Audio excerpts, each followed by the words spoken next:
मुसलमानों के इस पूरे एम्पायर के पहले खलीफा अबू बकर रज़ी अल्लाह तआला अन्हु बने।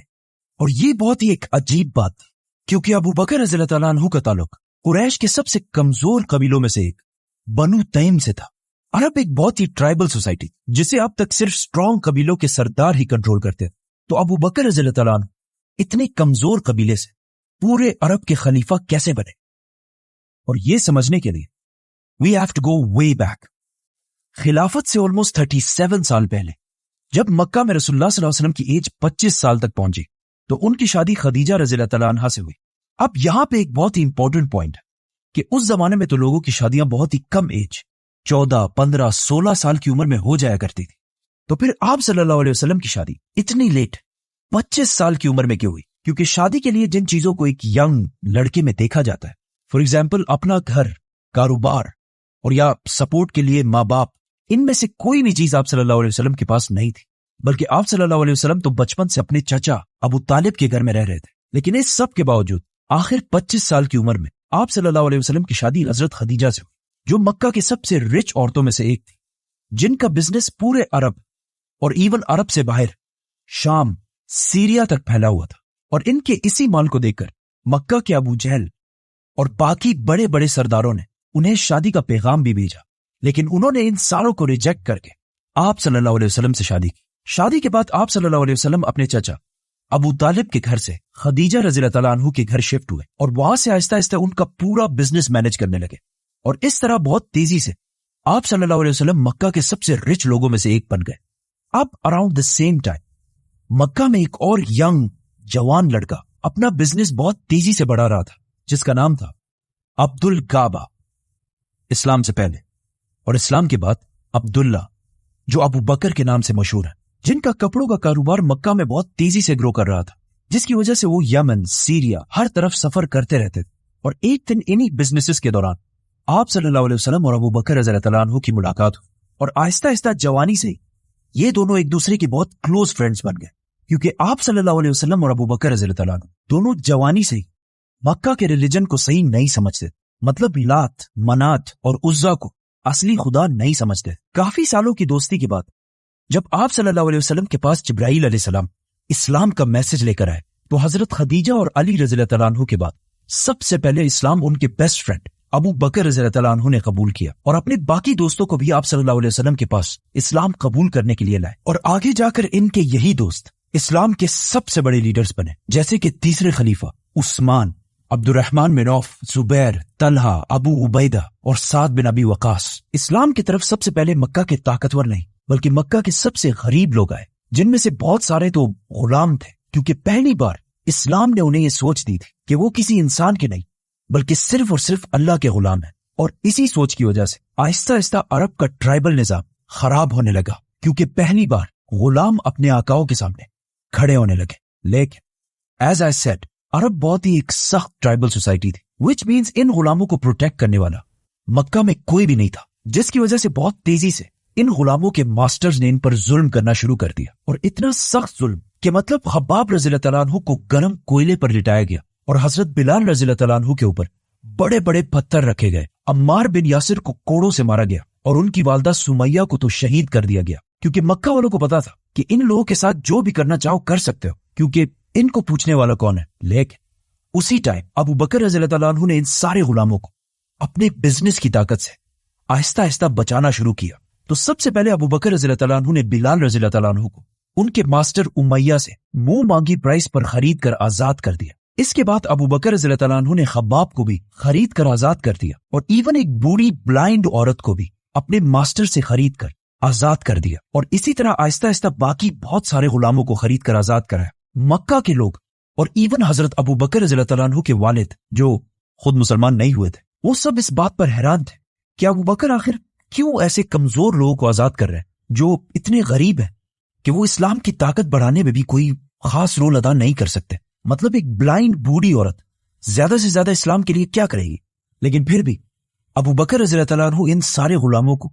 डबल ट्रिपल प्राइस पर खरीद कर आजाद कराते रहे। इस इतने सख्त जुल्म की वजह से इस्लाम के पहले दिनों में मुसलमान अपनी सारी एक्टिविटीज बाकी मक्का वालों से बिल्कुल छुप के किया करते थे, जिसके लिए उन्होंने एक सीक्रेट हेडक्वार्टर भी बनाया था, जिसका नाम था दारुल अरकम, और मुसलमानों का ये सीक्रेट हेडक्वार्टर भी अबू बकर रज़ियल्लाहु ताला अन्हु की फंडिंग से ही चलता था। इस इतने टेंस सिचुएशन में जब मक्का वाले मुसलमानों पर बहुत जुल्म कर रहे थे और हर वक्त मुसलमानों का मजाक उड़ाते रहते थे, तो एक दिन अचानक आप सल्लल्लाहु अलैहि वसल्लम मक्का के सरदारों के पास आए और उन सारों से कहा कि कल मैं एक ही रात में मक्का से बैतुल मुकद्दस मतलब इसरा वल मेराज का सफर करके आया हूं। जिस पर अबू जहल ने कहा कि वेट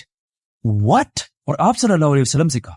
कि मैं बाकी सारे लोगों को भी अगर जमा करके ले आऊं तो क्या आप उन सारों के सामने भी यही बात दोहराएंगे? तो आप सल्लल्लाहु अलैहि वसल्लम ने कहा ऑफ कोर्स। जिस पर अबू जहल जोर जोर से मक्का के लोगों को बुलाने लगा कि ये बात सुनने के बाद तो आप सल्लल्लाहु अलैहि वसल्लम की बात कोई भी नहीं मानेगा। और कुछ नए मुसलमान इन बातों को सुनकर थोड़े कंफ्यूज भी हुए। लोगों ने जब ये सुना तो वो भागकर सबसे पहले अबू बकर रज़ियल्लाहु ताला अन्हु के पास गए, क्योंकि उनको पता था कि अगर अबू बकर इस रिलीजन से पीछे हट जाए तो मक्का के बाकी सारे लोग भी आहिस्ता आहिस्ता पीछे हटने लगेंगे। लेकिन अबू बकर रज़ियल्लाहु ताला अन्हु ने फरमाया कि अगर ये रसूलुल्लाह सल्लल्लाहु अलैहि वसल्लम ने कहा है तो ये बात बिल्कुल सच होगी। जिस पर उस दिन से अबू बकर रज़ियल्लाहु ताला अन्हु का नाम अबू बकर सद्दीक पड़ा, which means Abu Bakr the truthful. इन हालात के बाद मुसलमानों का मक्का में रहना इम्पॉसिबल हो गया और वो आहिस्ता आहिस्ता मक्का से मदीना की तरफ शिफ्ट होने लगे। अबू बकर रज़ियल्लाहु ताला अन्हु ने मक्का में इतने साल के बिजनेस से जितना भी माल कमाया था वो सारा लेकर आप सल्लल्लाहु अलैहि वसल्लम के साथ बिल्कुल आखिर में सारे मुसलमानों के बाद मदीना की तरफ रवाना हुआ, जिसे हम इस वीडियो में पूरा एक्सप्लेन कर चुके हैं। मदीना हिजरत करने के कुछ ही अरसे बाद मुसलमानों की पहली बड़ी जंग हुई, जंगे बदर, जिसमें अबू बकर रज़ियल्लाहु ताला अन्हु तो मुसलमानों की तरफ से लड़ रहे थे, जबकि उनका अपना बेटा दुश्मनों की तरफ से लड़ रहा था। मतलब बाप एक फौज में और बेटा दूसरी फौज में, जो इससे पहले अरब में कभी भी नहीं हुआ था, क्योंकि अरब की सारी जंगें हमेशा कबीलों के ही दरमियान होती थी। जंग के बाद उनके बेटे को मुसलमानों ने गिरफ्तार कर ली और गिरफ्तार होने के बाद उन्होंने अबू बकर रज़ियल्लाहु ताला अन्हु से कहा कि मैं जंग में ये कोशिश कर रहा था कि आपसे दूर ही रहूं ताकि हमारा आमना सामना ना हो। जिस पर अबू बकर रज़ियल्लाहु ताला अन्हु ने कहा कि अच्छा, मैं तो जंग में तुम्हें ही ढूंढ रहा था। मतलब बिल्कुल इब्राहिम अलैहिस्सलाम की तरह अबू बकर रज़ियल्लाहु ताला अन्हु अल्लाह के लिए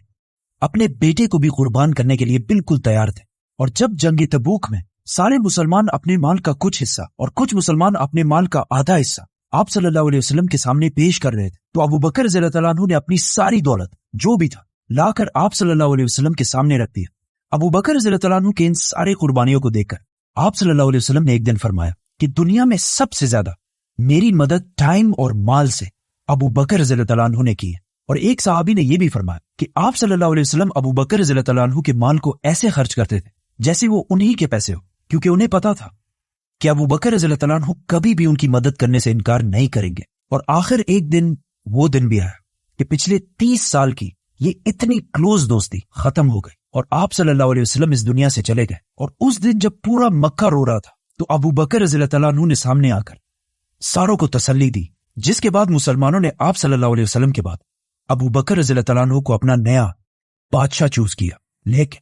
अबू बकर रज़ियल्लाहु ताला अन्हु ने बादशाह, किंग, सीजर और ऐसे सारे नाम छोड़कर अपने लिए खलीफातुर रसूलुल्लाह का नाम चुना, विच मीन्स रसूलुल्लाह सल्लल्लाहु अलैहि वसल्लम का सक्सेसर। जिसके बाद मुसलमानों में ये टाइटल अगले 1300 साल तक चलता रहा और सिर्फ पिछले 100 साल से ही ये टाइटल दुनिया से खत्म हो चुका है। मदीना के मुसलमानों ने तो उन्हें अपना नया खलीफा चूज कर लिया, लेकिन अरब के बाकी सारे कबीलों ने उनकी खिलाफत से बगावत का ऐलान कर दिया, जिसे फिर एक एक करके उन सारी बगावतों को उन्होंने क्रश कर दी और फिर अपने जनरल खालिद बिन वलीद को पर्शियन एम्पायर की तरफ भेजा। और बहुत तेजी से खालिद बिन वलीद ने ईरान के अंदर ये सारे इलाके फतह कर लिए और एट द सेम टाइम उन्होंने 4 फौजें रोमन एम्पायर की तरफ भी भेजी। लेकिन रोमन एम्पायर में मुसलमानों की पर्शियन एम्पायर के मुकाबले में हालत बहुत ही खराब थी और अबू बकर रज़ियल्लाहु ताला अन्हु को पता था कि अब रोमन एम्पायर में मुसलमानों की ये हालत सिर्फ एक ही शख्स बदल सकता है, खालिद बिन वलीद। इसीलिए अबू बकर रज़ियल्लाहु ताला अन्हु ने पर्शियन एम्पायर की सिटी फिराज फतह होने के बाद मदीना से खालिद बिन वलीद की तरफ एक लेटर भेजा कि पर्शियन एम्पायर में अपनी सारी एक्टिविटीज खत्म करके अपनी आधी फौज के साथ रोमन एम्पायर की तरफ जाओ। अब खालिद बिन वलीद के पास 2 ऑप्शंस कि या तो इस रास्ते से रोमन एम्पायर की तरफ जाए जिसमें बहुत ज्यादा टाइम लगना था, और या फिर इस दूसरे रास्ते से जाए जो बिल्कुल इम्पॉसिबल रास्ता था। लेकिन उस रास्ते से मुसलमान टाइम बहुत बचा सकते थे और दरमियान में 6 दिन तो बिल्कुल बगैर किसी पानी के गुजारने थे। तो ऑफ कोर्स खालिद बिन वलीद ने टाइम बचाने के लिए ये दूसरा बहुत ही डेंजरस रास्ता चूज किया, क्योंकि उन्हें पता था कि रोमन एम्पायर में मुसलमानों को उनकी बहुत सख्त जरूरत है, जिसके लिए उन्होंने 20 ऊंटों को कई दिनों तक प्यासा रखा और फिर उन्हें डबल पानी पिलाया ताकि ज्यादा पानी उनके पेट में स्टोर हो सके, ताकि बाद में मुसलमानों के घोड़े इस पानी को यूज कर सके। लेकिन आज साइंस ये कहती है कि जिस तरह बहुत सारे लोगों का ख्याल है कि ऊंट अपने जिस्म के इस हिस्से में पानी स्टोर करके रखता है, तो ये बिल्कुल गलत बात। ऐसा कुछ भी नहीं होता, जिसकी वजह से कुछ हिस्टोरियन समझते हैं कि ये जो वाकया इस्लामी तारीख में लिखा हुआ है, हो सकता है ये ठीक ना हो और इसे बस लोगों ने बनाया हो। जो भी हो, ये बात कंफर्म है कि खालिद बिन वलीद अपनी फौज के साथ इस बहुत ही डेंजरस रास्ते पर रवाना हुए। जाने से पहले खालिद बिन वलीद ने ईरान से जितना भी जिजिया टैक्स जमा किया था, वो सारा उन्होंने मुसलमानों की कैपिटल मदीना की तरफ भेजा और खुद रोमन एम्पायर की तरफ रवाना हुए और अपनी जगह पर्शियन एम्पायर में मुसन्ना बिन हारिसा को जनरल बनाया। बाय द वे, मैं ज्यादातर लोगों के नाम नहीं लेता ताकि ज्यादा नामों से कंफ्यूजन पैदा ना हो, लेकिन मुसन्ना बिन हारिसा का नाम लेना बहुत ही इंपॉर्टेंट है, क्योंकि जिस इलाके का उन्हें खालिद बिन वलीद ने जनरल बनाया था, आज 1400 साल बाद उसी इलाके में इराक का एक बहुत बड़ा प्रोविंस है जिसका नाम है मुसन्ना प्रोविंस, जो मुसलमानों के इसी जनरल के नाम पर रखा गया है। एनीवेज, खालिद बिन वलीद के इस जबरदस्त स्ट्रेटेजी की वजह से मुसलमान कुछ ही दिनों में पर्शियन एम्पायर के डेजर्ट को क्रॉस करके रोमन एम्पायर पहुंचे और वहां से कुछ छोटी रोमन फौजों को हराकर सीधा मुसलमानों की मदद के लिए पहुंचे और देखा कि मुसलमानों की एक फौज को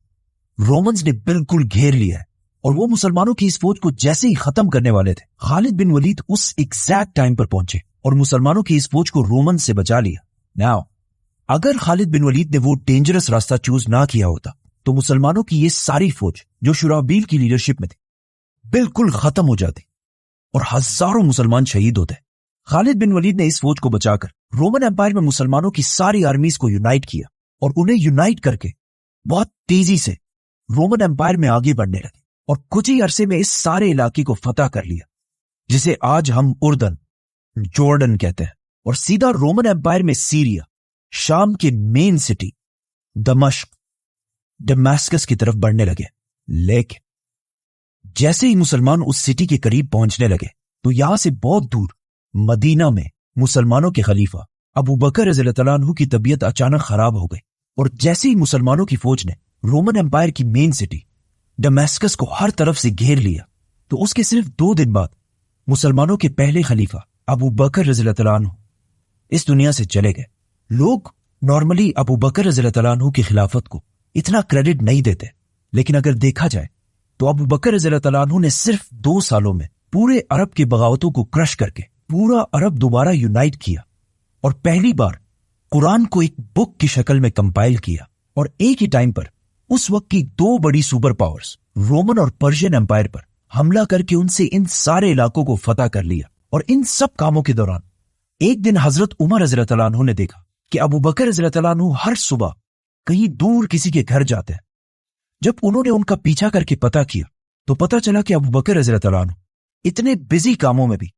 हर सुबह एक बूढ़ी औरत के घर की देखभाल भी करते हैं, जिसे देखकर हजरत उमर बिल्कुल हैरान हो गए और कहा, ए अबू बकर, तुमने अपने बाद आने वाले खलीफाओं को